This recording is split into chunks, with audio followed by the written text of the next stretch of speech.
السلام علیکم، میں ہوں عابش خان اور میں ہوں صدرہ علی۔ شامل کرتے ہیں تازہ ترین اپڈیٹس۔ خبر شامل کرتے ہیں رضا اکرم مغل سے۔ جاتلاں ہیڈ بند، بجلی کی لوڈ شیڈنگ اور کم وولٹیج کے خلاف سڑک پل بند کر کے احتجاج کیا جا رہا ہے۔ ذرائع سے معلوم ہوا ہے کہ چک ساگر پولیس چیک پوسٹ سے بھی سڑک کو بند کر دیا گیا ہے۔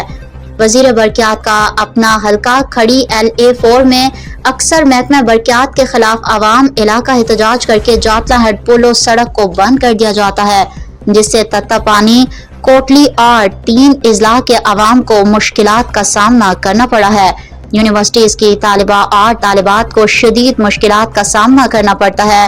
یونیورسٹیز میں سیمسٹر کے اختتام پر طلبہ اور طالبات کے امتحانات شروع ہوتے ہیں، جس کی وجہ سے طلبہ اور طالبات اور والدین کو شدید پریشانی کا سامنا کرنا پڑتا ہے۔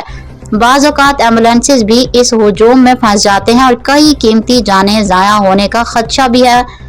وزیر برقیات چودھری ارشد وہ چاہے کہ کم وولٹیج، غیر اعلانیہ لوڈ شیڈنگ کے خلاف اور محکمہ برقیات کی غفلت پہ سخت نوٹس لیں اور عوام میں علاقے کی مشکلات کو ختم کرنے میں اپنا کلیدی کردار ادا کریں۔